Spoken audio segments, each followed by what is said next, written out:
Okay, so we are taking a partial derivative of function f, treating y as if it were a constant. So in this first term, x is our variable, so we can differentiate this first term as if this were just a plain y equals negative 3x to the fourth. So we do negative 3 by 4, negative 12. We keep the base, drop the exponent by 1 like we always have. In this second term, the 7 is a constant, and at the moment when we're doing the partial derivative, since now we're assuming that x and y are independent of one another, y gets treated as if it were a constant as well. So I would just hang on to the 7y squared the same way I would have held on to that 3, and simply differentiated the x, which is just a 1. Our next term, we have a constant.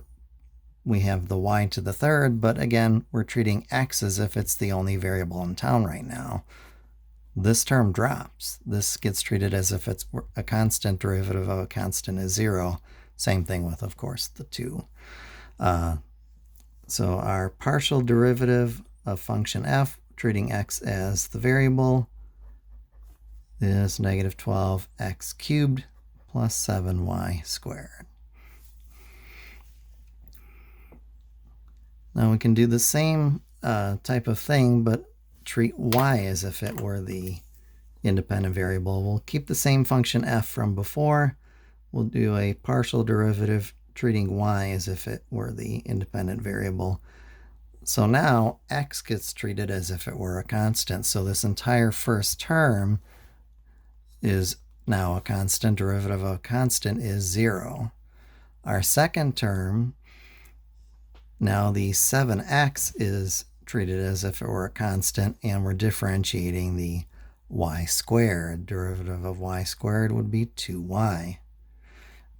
Unlike before, when we were assuming x and y were related to one another, we don't attach a dy dx to this.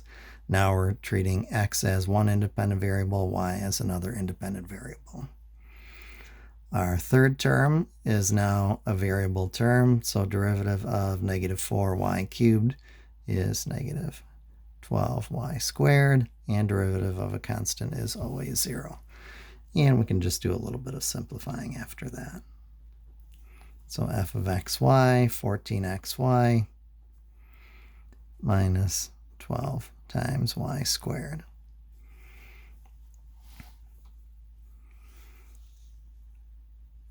Now we do have one other commonly used notation for partial derivatives.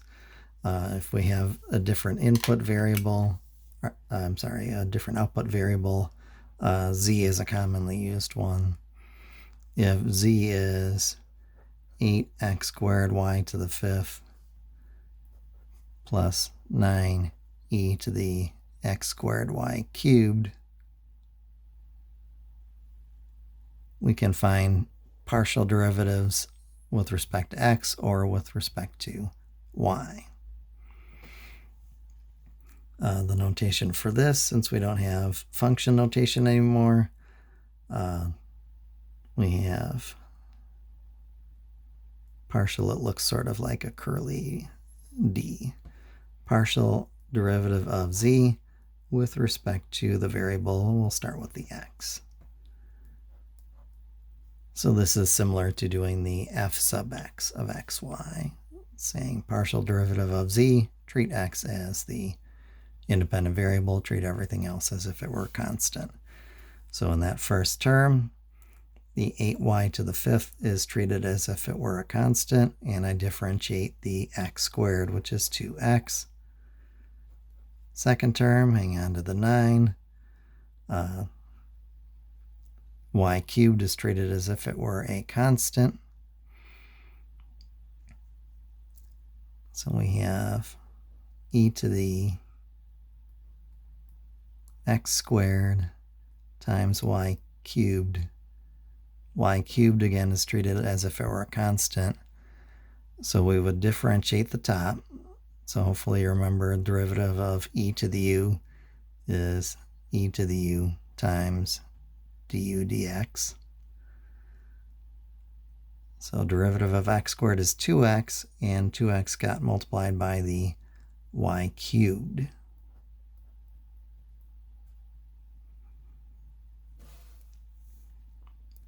So then we just have a little bit of cleanup. So partial of z with respect to the variable x.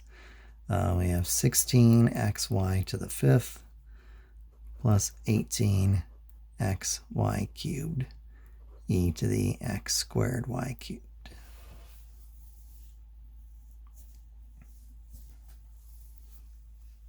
So I'm going to have you all try out same function, find the partial derivative of z. This time treat y as your independent variable. So go ahead and pause the video and come on back. We'll finish it together. Okay, welcome back. So this time 8x squared is now a constant, and y to the fifth is our variable factor. Derivative of y to the fifth, 5y to the fourth. Once again, we hang on to the 9, hang on to our e to the x squared y cubed. X squared is a constant, y cubed is the variable factor. Derivative of y cubed is 3y squared. So we have x squared times 3y squared e to the x squared y cubed, and then just a little bit of simplifying. So we have 40x squared y to the fourth plus 27x squared y squared e to the x squared y cubed.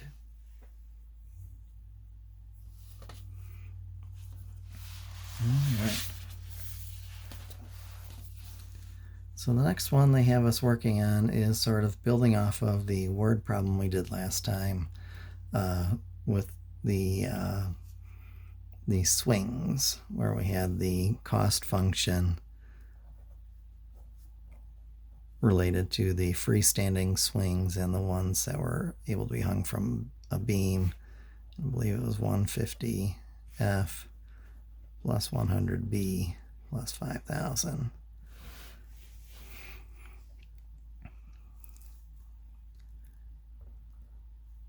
So doing a little bit of calculus with this, we'll do C sub f of FB. And we'll both find this and interpret what it means. So f is my variable, everything else is a constant. So derivative of 150f is 150. 100b is now treated as if it were a constant term, and 5,000 is also a constant term. So then what that actually means for the problem. So remember, F was the number of freestanding swings produced.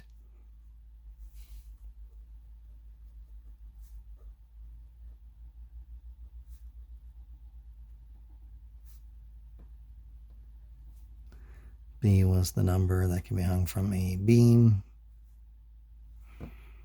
And cap C, of course, was our cost. And that was in dollars and measured monthly. So we had $5,000 a month in fixed expenses. So what this derivative means is that if the number of beam swings is held constant,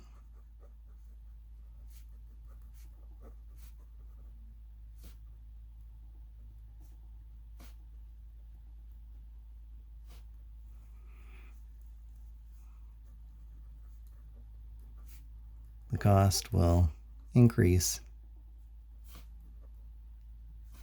by $150 per additional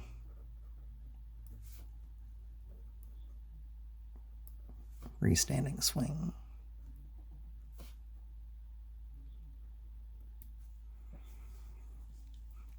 So we do have to make the assumption that the other variable is constant for the partial derivatives to make sense.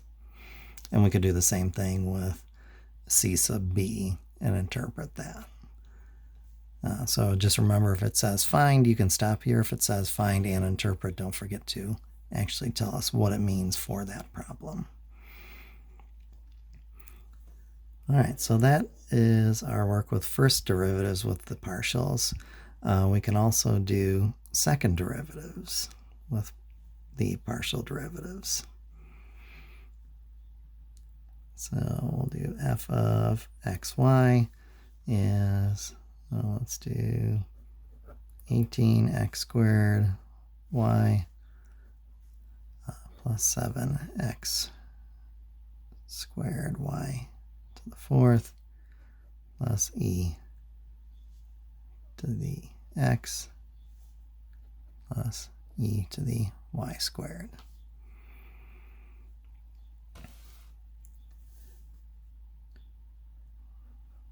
So there's a few things we're going to find. So first we'll find f sub xx of xy. So this is saying exactly what you think. Take the partial derivative with respect to x and then do it again. So we'll start with the first partial derivative with respect to x. So y is a constant at the moment, so 18y are constants. Derivative of x squared is 2x. Next term, 7 and y to the fourth are constants at the moment. Derivative of x squared again is 2x. Next term, e to the x. Derivative of e to the x is still e to the x. And our last term, no x's anymore. This whole thing is a constant. Derivative then is 0 for that one. And we'll just do a little bit of simplifying before we move on. So we have 36xy plus 14xy to the fourth plus e to the x. So that's our partial first derivative with respect to variable x. Now we'll do our second partial derivative, again with respect to the variable x. So we're just working through this one the same way. X is the variable, derivative of x is 1. Keep the constant, which is not just the 36. Remember, y at the moment is still treated like a constant. Our next term, 14y to the fourth, is our constant. Derivative of x is 1. And finally, derivative of e to the x is still e to the x. Same function. This time we'll find partial with respect to y both times. So first I need the partial with respect to y. So then 18x squared is a constant. Derivative of y is a 1. You can put the times 1 if it helps you. You don't have to write it out though. Derivative of y to the fourth is 4y cubed. 7x squared again was constant at the moment since y is our independent variable.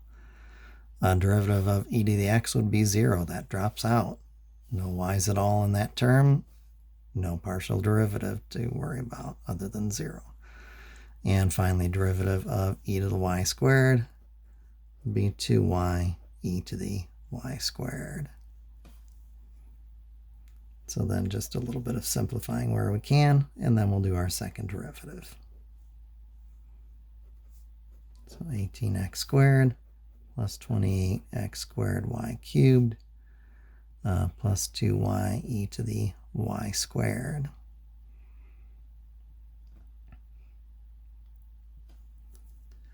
So then one other type of second derivative that we can do has one of each.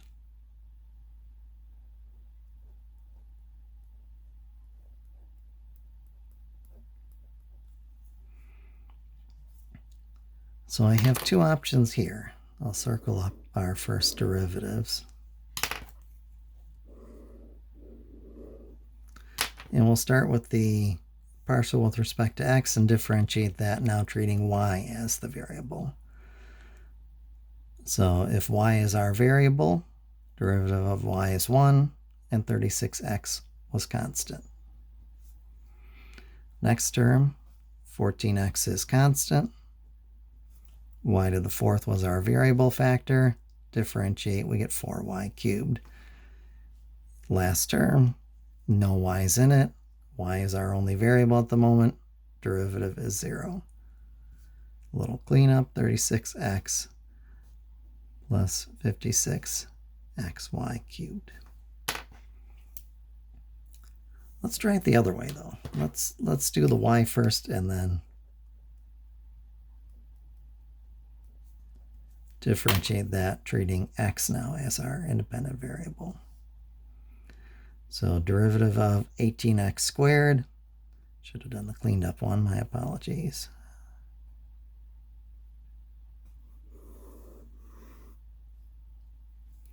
Derivative of 18x squared. X is now my variable, so that's a 36x. Our next term, again, x is the variable, so 28y cubed stays, and we differentiate the x squared. That gives us a 2x. And our last term, differentiating with respect to x, I don't see any x's there, so that derivative is 0. We get a 36x plus 56xy cubed. So when they ask for a partial with respect to both x and y, you can do either order. X first, then y, or y first, then x. Either order will get you there just fine.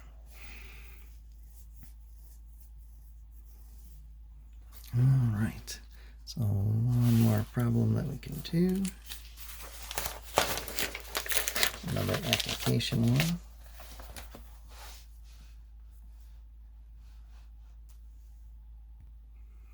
Okay, so our last problem, a word problem. So we have two types, two brands, brand A and brand B.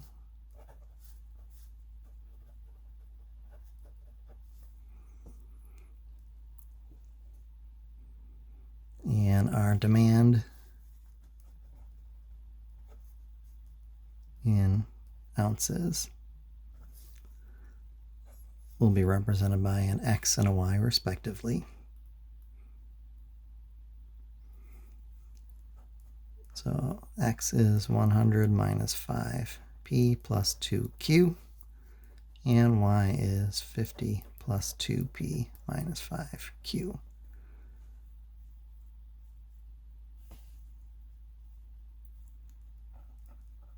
And our price per ounce, of course in dollars unless otherwise stated, is going to be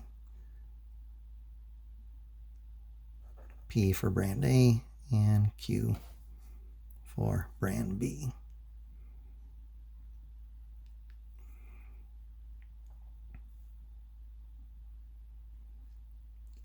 So we're going to look at what we mean when we see this symbol. Hopefully you recognize by now that these are partial derivatives. So partial derivative of function x, treating p as the independent variable.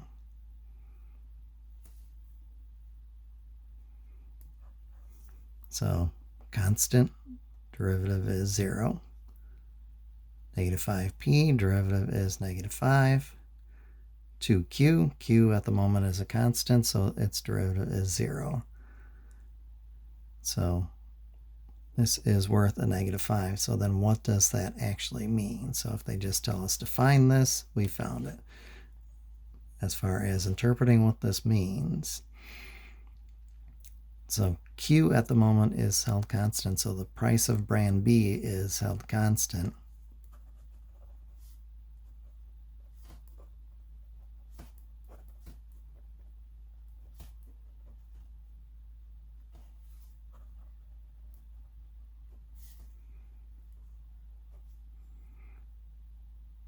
If I want to think of this as a fraction, we can always think of an over 1 there. So P is increasing by 1, so P is the price per ounce of brand A.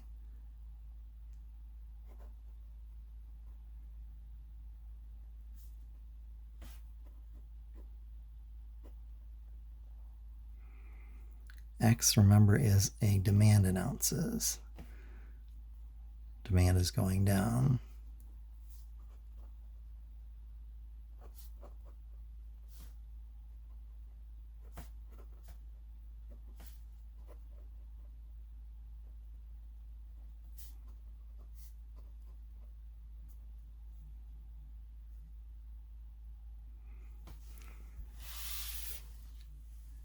So price of B is constant, price of A went up, demand for A went down.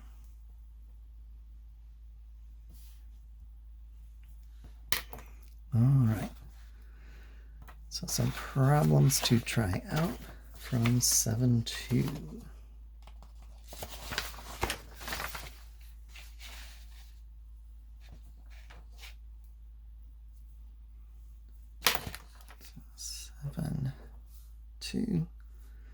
If you're in the current edition, 1 to 15 odd, 17 to 51 every other odd, 77 and 79. If you're in the old edition, 1 through 15 odd still, 17 to 59 every other odd, 85 and 87. As always, if you have any questions, please feel free to get in touch with me. Otherwise, I will see you next time. Stay safe.